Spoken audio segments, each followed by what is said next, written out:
65 years ago, a new era began in the life of our country. On the 2nd of June 1953, a beautiful 27-year-old woman was crowned Queen Elizabeth II. It felt like a new era because there was also a kind of sense of romance about it. All the years of privation had passed, and this was a moment to celebrate.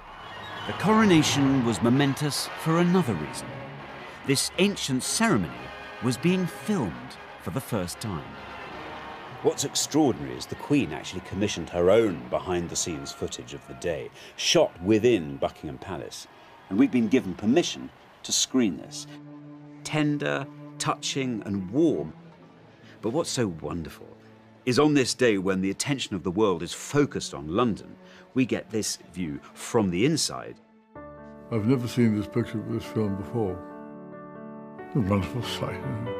The Queen's passion for filmmaking was shared by the nation. People filmed their own local celebrations, creating priceless records of an historic day. We've scoured archives across the country to find the very best footage. As you'll see, the joy of this thing just shines out of the screen. To celebrate the 65th anniversary of the coronation, we're going to see these amazing films through the eyes of the people who were there. We've also spoken to royal insiders who played a crucial role on the day. The Queen turned round and said, "Shall we go, girls?" In 1953, a closer relationship began between us and the royal family. It was the Queen's coronation, but it was also the people's coronation. In my eyes, it was wonderful and the most spectacular day of my life.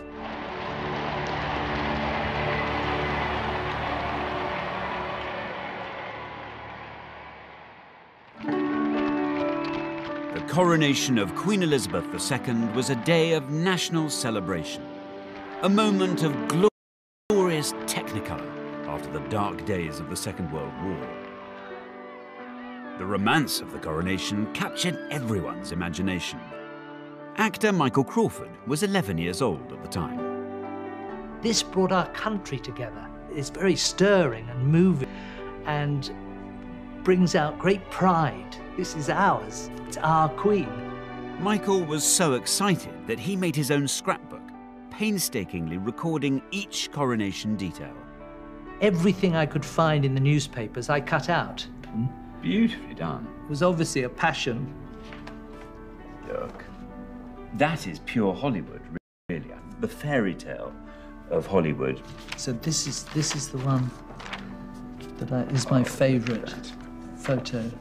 This was the beginning of this amazing dedication of her life to this country. But this moment of national euphoria followed a moment of profound national sorrow. The heart of the nation stops. The flags lower in tribute as the news spreads. The King dead. King George VI's unexpected death, at the age of only 56, sent shockwaves across Britain and the Commonwealth. The news was greeted with dismay, as far away as Trinidad in the Caribbean, where broadcaster Trevor MacDonald grew up.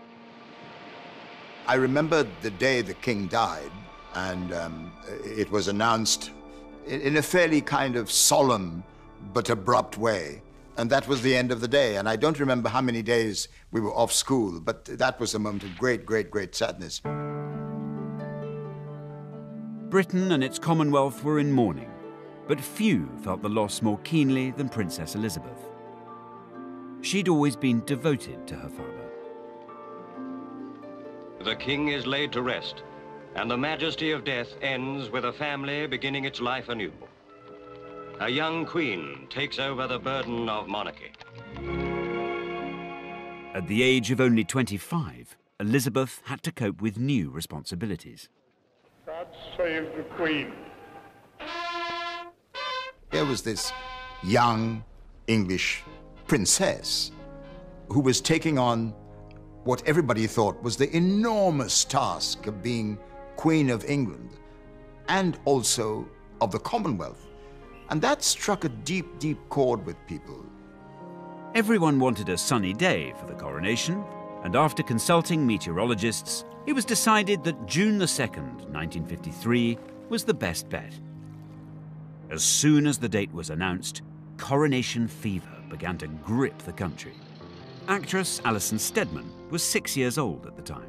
I grew up in Anfield, in Liverpool.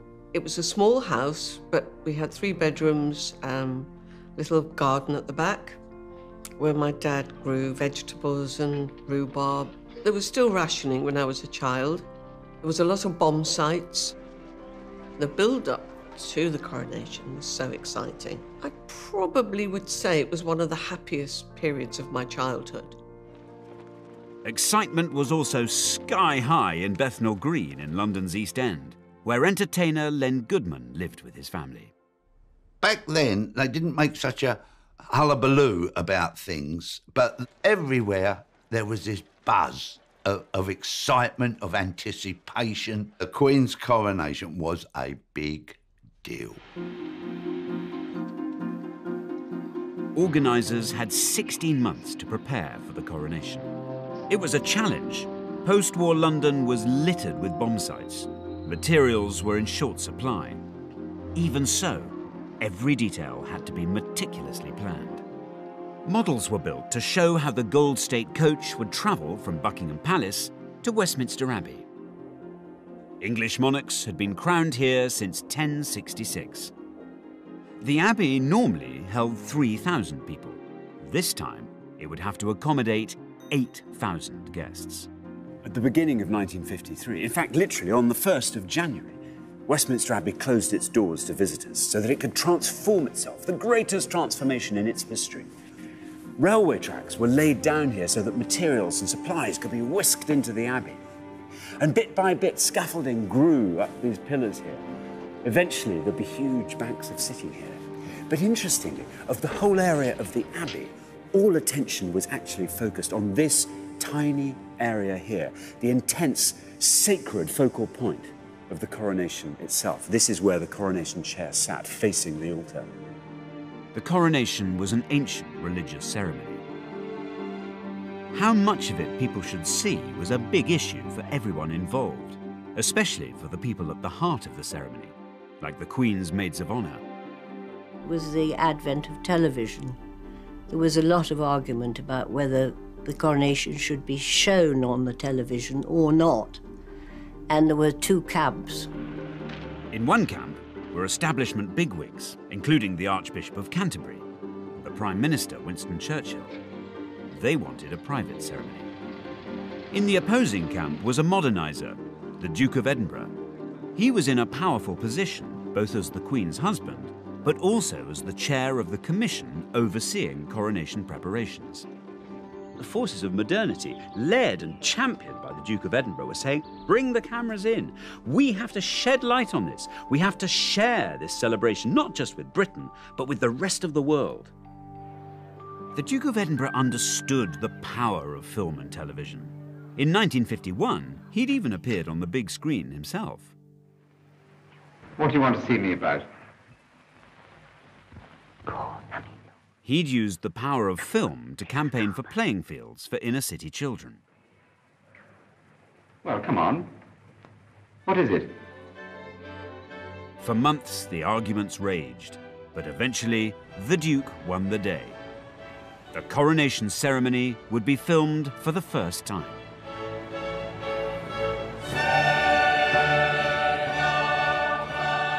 It was nothing less than a royal revolution.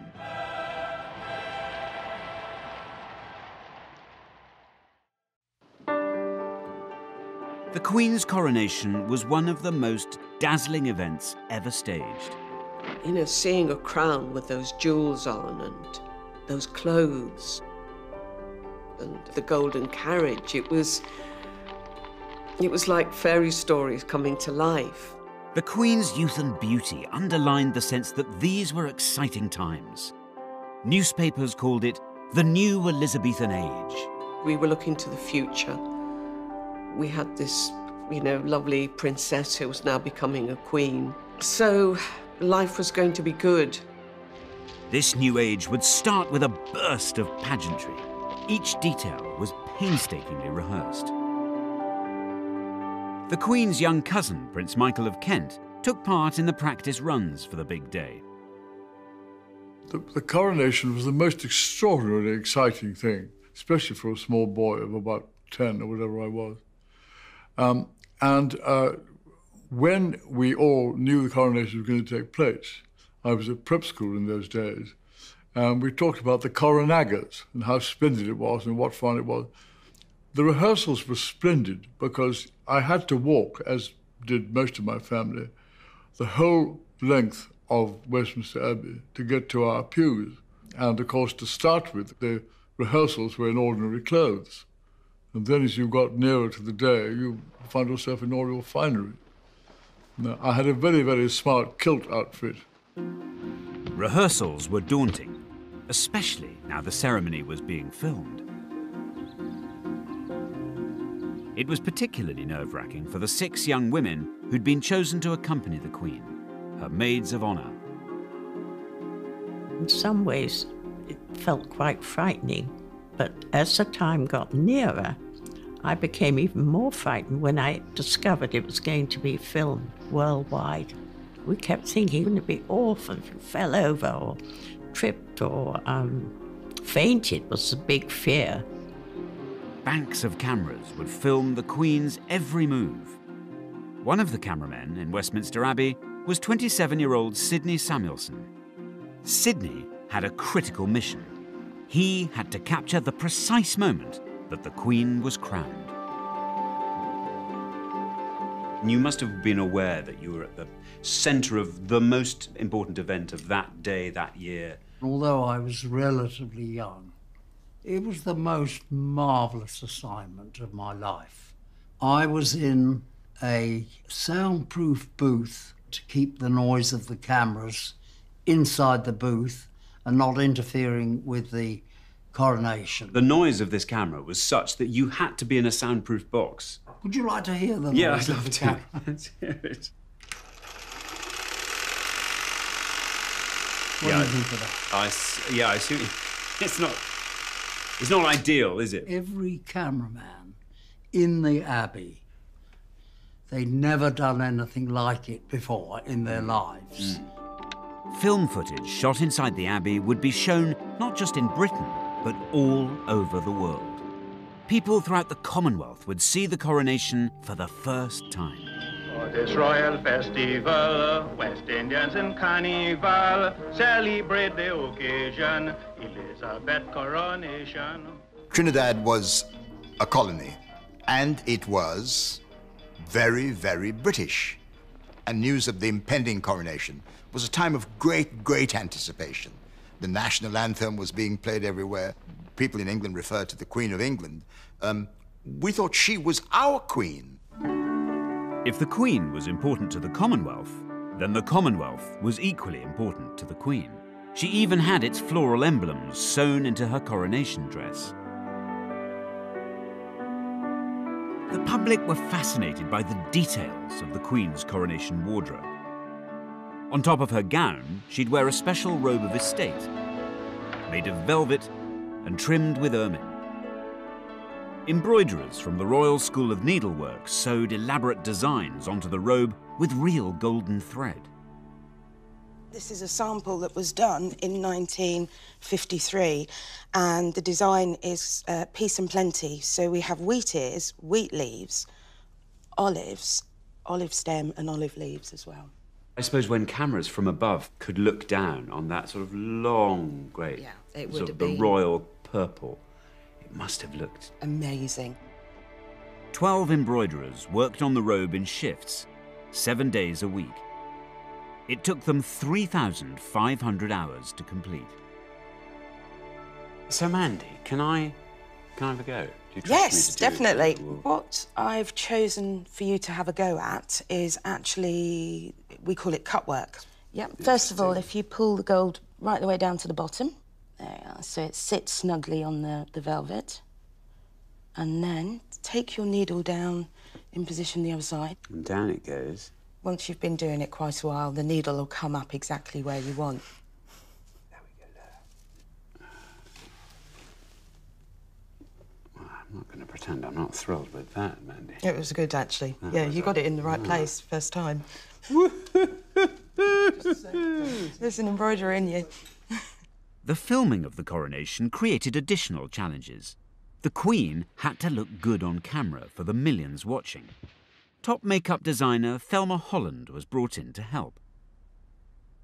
My mother had to get samples of the red robe that the Queen was going to wear on her way to the Abbey and the purple robe of estate that she was going to wear after the coronation, and produce the makeup and, much more important than anything else, the lipstick that she was going to wear, which would clash with neither and match both. Too dark and she would have looked almost ghoulish, too red and it would then have clashed with the purple coronation robe after the event. So it had to be, it was a very, very fine balance. And this was the famous sample from the robe makers. It's a very challenging colour, as you can see. I think she went through something like 12 different trials with the cosmetic chemist to find exactly the right tone. But I think she did a good job. And if you look at the colour films of the time, there doesn't appear to be a clash.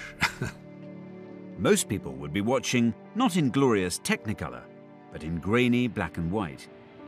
In the 14 months leading up to the coronation, the number of TV licenses rocketed by 1 million. The age of mass television had dawned. We were the only home in the street that had a television. It was purchased specially for the coronation. I think it was a 14-inch. And it had 2 knobs. One was the off and on, and I don't think we ever discovered what the other knob was for. It was, oh no, don't touch that knob. Don't touch that. And you got this terrible grainy picture, you know, like you're looking through a fog. There's nothing now that's a gadget or whatever that would equal the excitement of this television coming in to our house. Other newfangled devices were capturing the imagination. As Coronation Day approached, home movie cameras were all the rage. People began filming the build-up to their local celebrations. And there now exists a fabulous archive of films from up and down the country. I've looked at scores of them, and I think this one from Aberfan and Merthyr Vale in Wales is my favourite. It just has such an exuberance about it, such eccentricity. I mean, in some places it's just plain odd. But apart from anything else, the heart of the thing just shines through. It's wonderful.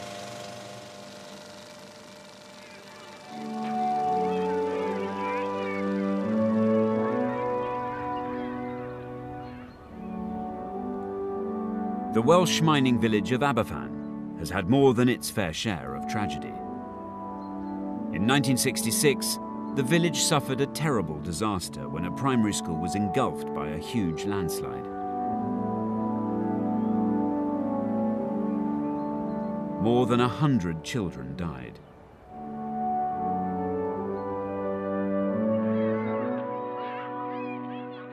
But the Coronation film is a record of an earlier and happier time. Well, I think I might have found a couple of people who actually appear in the film. So I've come here to Aberfan to talk to Chris and Eileen, who are going to tell me a bit more about this place. But also, I really want to get the inside track on what exactly happened, what it was like on that wonderful day of celebrations back in 1953. We'll go for this. Hello. Hello. Are you Chris? I am. Hello, how do you do? I'm Alexander. Thank you. Lovely to meet you. How nice to be here. Can we come in? No. No. So why do you think everyone was so excited? What was it that you were excited? Was it everybody coming together, or was it... Oh, it was lovely. And everybody decorated their windows, and there was a competition for that. And everybody put flags up. And the comical thing was, we used to have some really funny ladies. And in the middle of a couple of the lines, they'd put their big bloomers up in the middle. Well, in the bunting? Yes. You'd have triangle, triangle, triangle, bloomers, triangle... Yeah. You'll never... And everybody used to be laughing. And it was really funny, you know. We had a lot of fun. And there was the Queen. I was an attendant to the Queen. Our local farmer, Donald, he gave us he drove the tractor and they decorated it beautiful. And we'd go around Aberfan on it. It was lovely. What's so lovely is you've got this beautiful carriage being driven by the tractor. Tractor. As we were going down through Aberfan, everybody'd be out there, be hundreds of people, and they'd be all clapping and cheering, and we'd be all waving. But I think that's a lovely way community works, actually, because these celebrations were going on up and down the country, so every different community had a kind of link to what was happening in Westminster Abbey. Yeah, it was lovely. You was like felt if you were there anyway, weren't you? Really, you felt if you were. Exciting. If you know, the only thing was missing was her. Yeah. By June 1953, the build-up was over. The great day had arrived. Can you imagine what must have been going through the mind of this young 27-year-old woman on the 1st of June 1953, the coronation now just hours away? Because behind all the pomp and the pageantry was a very simple, very solemn ritual that would be enacted. That would mean that the young woman who walked into the Abbey behind me would then emerge as Queen Elizabeth, forsaking normal family life with her 2 young children, a young husband, and dedicating herself to country and Commonwealth. And as if that weren't enough, doing it in the most visible and public way imaginable. Millions waited with bated breath for a day of pageantry, the like of which the world had never seen. Just like Christmas, but more so, really. This is mega. This is everyone. It was like Christmas with knobs on.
The 2nd of June 1953, Coronation Day, had arrived.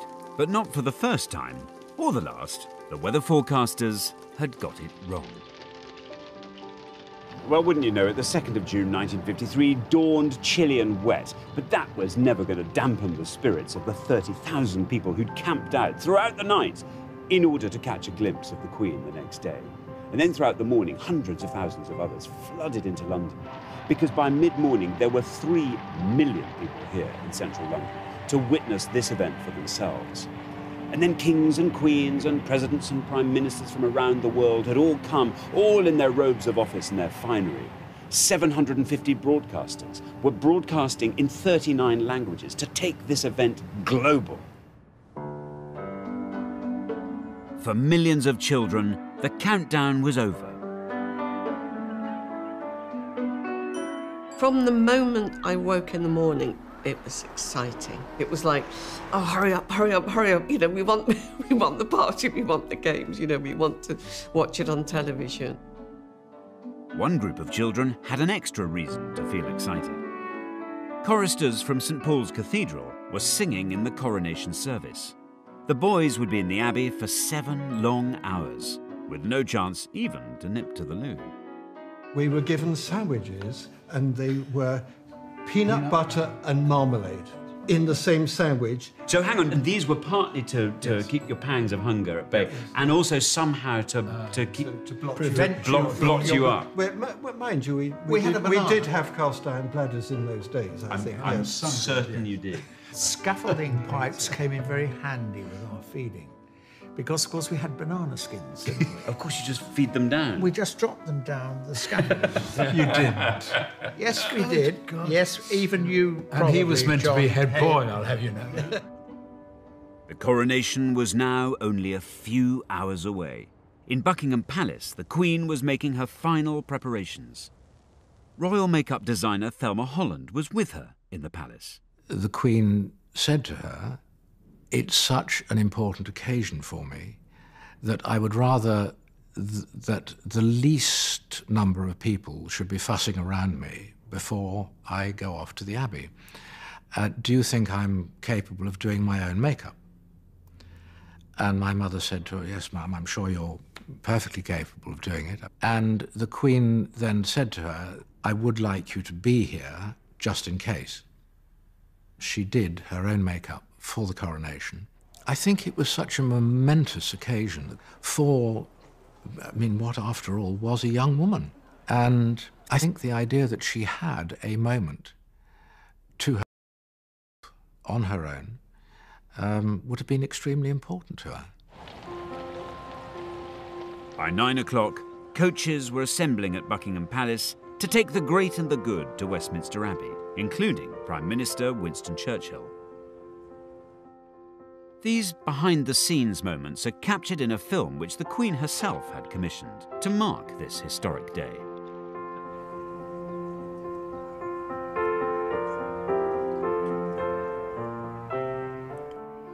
I've never seen this picture of this film before.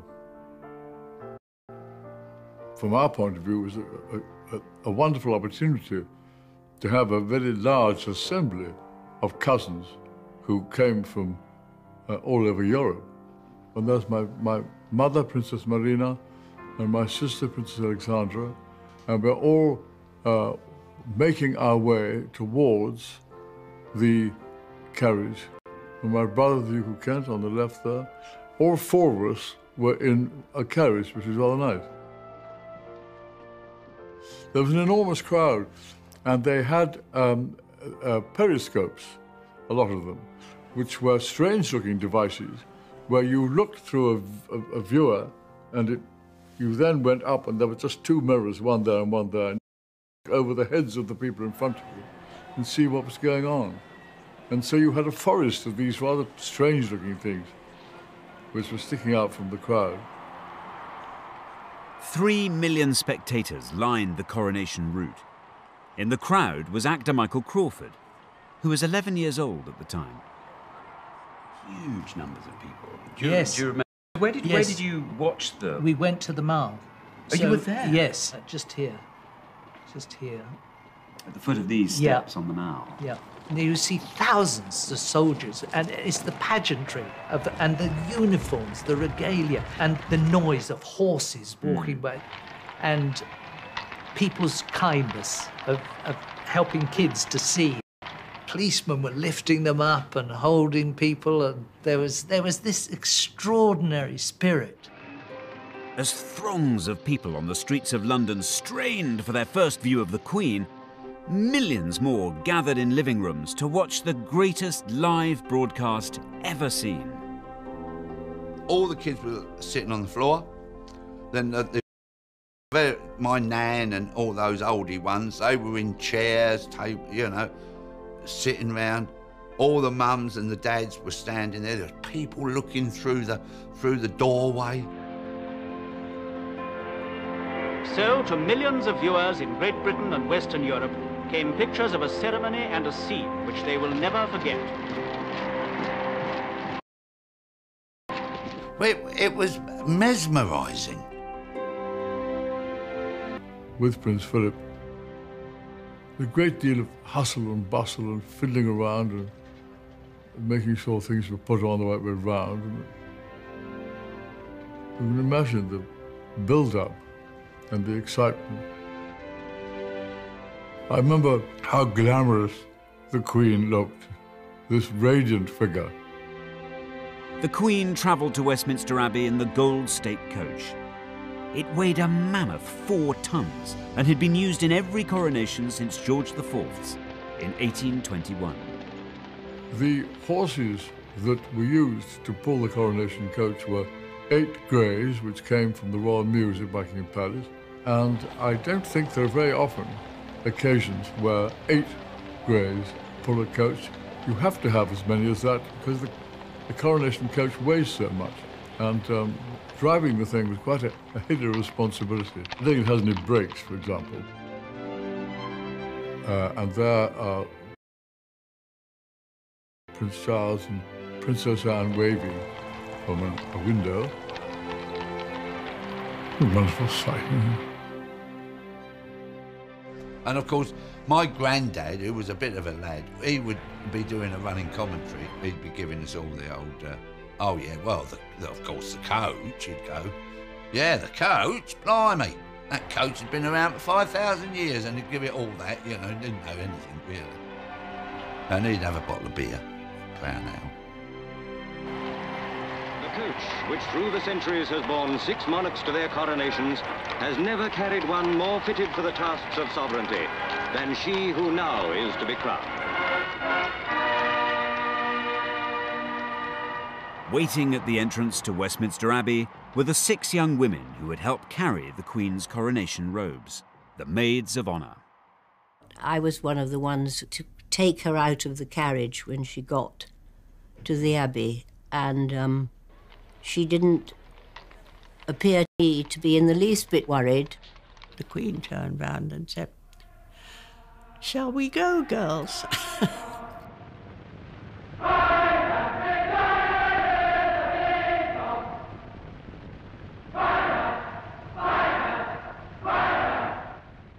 It's just dazzling. The colours were so beautiful, mainly scarlet, and of course white for the ermine, and women had all had their best jewellery on, and tiaras, and beautiful music.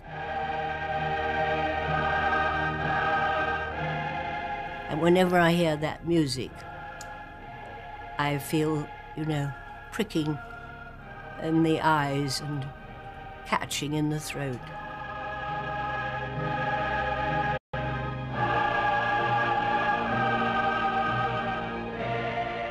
The only time we were separated was when she was anointed. She went and sat alone in the chair. Anointment was the spiritual heart of the coronation. This sacred ritual dated back 3,000 years. The monarch's head, hands and chest would be crossed with holy oil. The anointing was so sacred that the cameras were not allowed to film it. And here, in the most mysterious of the rites of coronation, the Archbishop anoints her with holy oil and consecrates her to her great office. A gold canopy was held above the Queen, shielding her from view. To me, it was incredibly moving because she was giving up her life. She looked vulnerable and young, and one felt that she was taking on a huge burden. Once they'd done that, they put on her robes again, and then the crowning took place. Filming the crucial moment when the crown was placed upon the Queen's head was the shot assigned to cameraman Sidney Samuelson. The last and grandest symbol of all is the crown of St. Edward. It was what millions of people worldwide were waiting to see. I knew that that was the key shot, so I prepared for it. And I wound up both springs to their maximum. When I got to the end of it was fully wound, just before I heard the spring broke. The only time in my whole experience I ever had a spring go was in the Abbey on Coronation Day. Isn't that ridiculous? Down on the floor of the Abbey, trouble was also brewing for the Maids of Honour. One of my friends, Anne Glenconner, she felt very faint. I felt something moving against my back, and I thought, goodness, what's happening here? Then I realised Anne was slipping down. We wore long gloves, and we had smelling salts concealed so that you could just pop them if you felt you were going to faint. So she was lifted up by the others and supported. And soon after that, we went into the vestry, where the Archbishop produced a bottle of brandy, and Anne had a little swig. He said, "This'll do you good." Meanwhile, cameraman Sidney Samuelson was trying to save the day. There was no way I could repair a spring, but I had brought a spare camera body, and I just managed to get it all fixed, and the door closed, and I switched on, and I got the shot that they wanted. The climax of the ceremony has arrived, when the Archbishop gently sets this splendid emblem on the Queen's head. Oh, here we go. Oh, now we're cooking on gas. Yes. Oh, everybody would go into a hush now. Here comes the crown. Straight. Oh, up he goes. Gently, Bentley.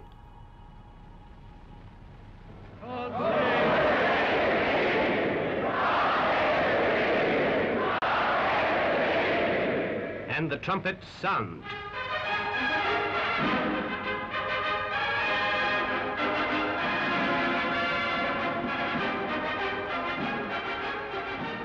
Among the lay lords, the first to declare himself is her own husband, Philip, Duke of Edinburgh.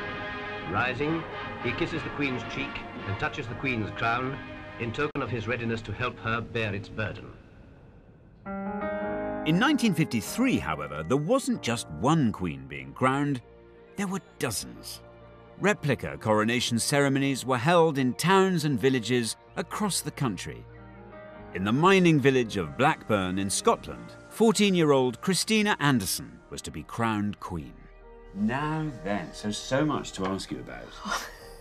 Tell me all about your coronation here in Blackburn in 1953. How did it come about? How were you chosen? They collected all the names. Yeah. And the names of the kids that were for fairies and all the rest of it. And they put them in this big barrel. And then it's like a sort of tombola, all the names. Christina's big day was captured in beautiful colour film. It's a record of the pride which Blackburn took in its royal celebrations. In the weeks leading up to the coronation, a local schoolmistress put Queen Christina and her entourage through their paces. What happened in the rehearsals? What were you taught? Everything. She taught you how to weave and... Show me your wave. That's the wave. Have I got it right? Oh no, I haven't got the. No, I'm not nothing. Fingers. Oh right, 3. God, I'm not sure. I couldn't be queen. Can't. And she had you waving. What else did she get you to do? Walking up the stairs. What? We'd walk up the stairs regally. Regally. So when it got to the day, I mean, you must have been really nervous. Yeah, well, we're getting quite excited about it. How many people were there? Oh, there were hundreds here. And then this is the proclamation. Oh, look at that. There it is. The townsfolk and good neighbours of Blackburn are desirous of having a queen to rule over them in matters of joy and festivity during her reign of office. Therefore, it is now appointed she be crowned Gala Queen in the presence of her subjects who will pledge their loyal devotation and willing service. I could do with more of this Queen stuff. I hope you took them up on that. You had become the Queen, really, hadn't you? Yes. Your job was to go out and you now had to go off and shake people's hands and... You're the Queen for a day.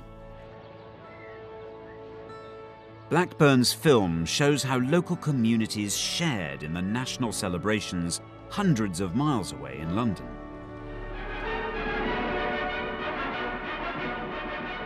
The televising of the coronation helped to forge a new and closer relationship between the Queen and her people. I think us all sitting there and talking about it made you feel more a part of the whole thing. To all intents and purposes, I know we're sitting in E3, but we are watching Westminster Abbey. We're watching it. You know, we're there. Wonderful. With the official coronation over, Britain was about to have the most almighty celebration.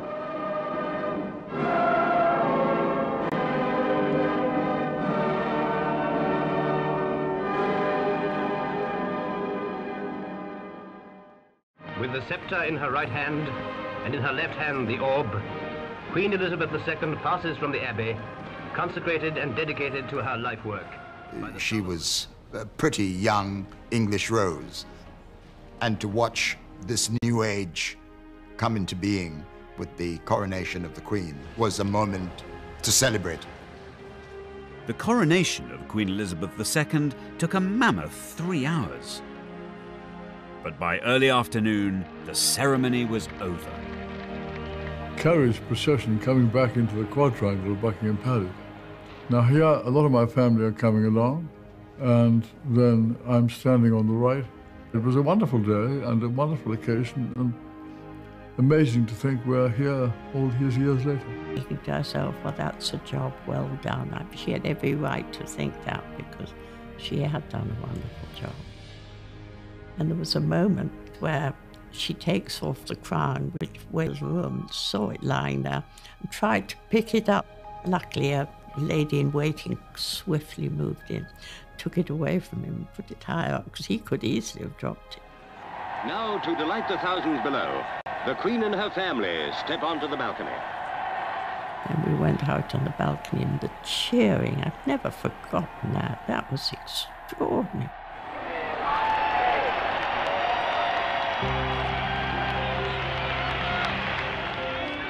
Coronation Day in Buckingham Palace had formally ended.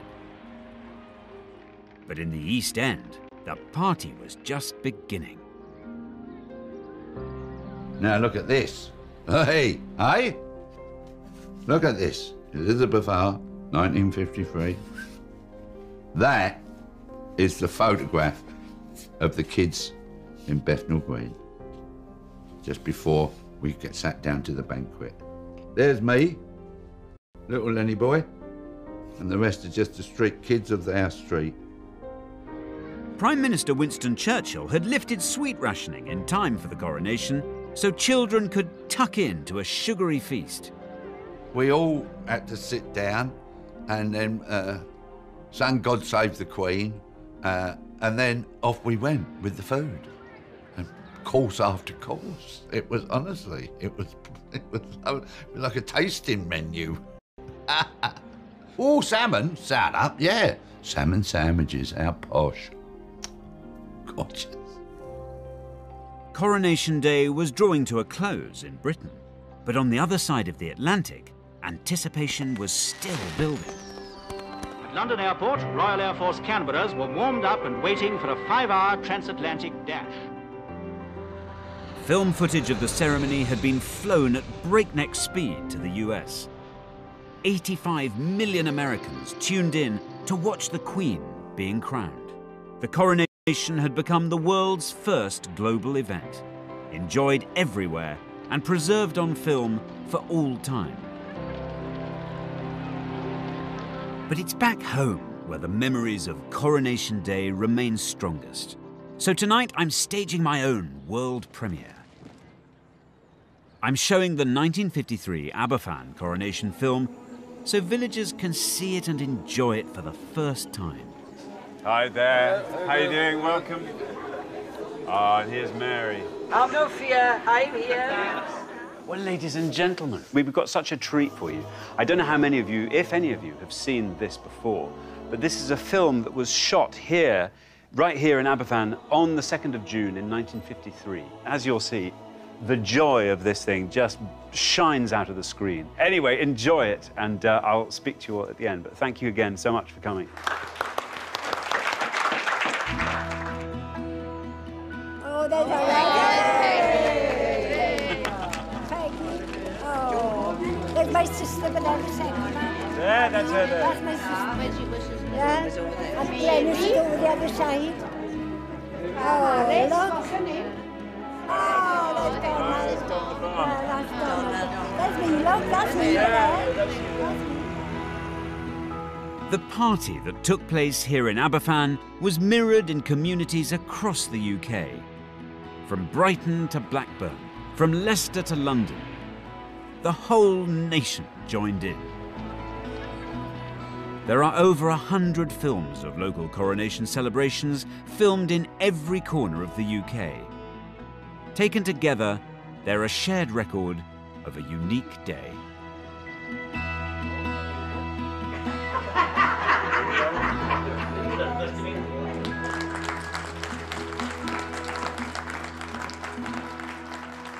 Now, splendid, solemn and glorious though everything happening in Westminster Abbey was, it occurs to me that something even more magical was happening up and down the country. Communities were taking this as their signal, just to fling their souls into something so joyous, unabashed joy, of a kind that you still feel the warmth emanating down the years. It's 65 years later now, and of course the world has changed. But one thing I've found up in Blackburn, here in Aberfan, is that that strong sense of community that was brought alive by events such as the coronation is still alive and strong. And that is surely something to celebrate.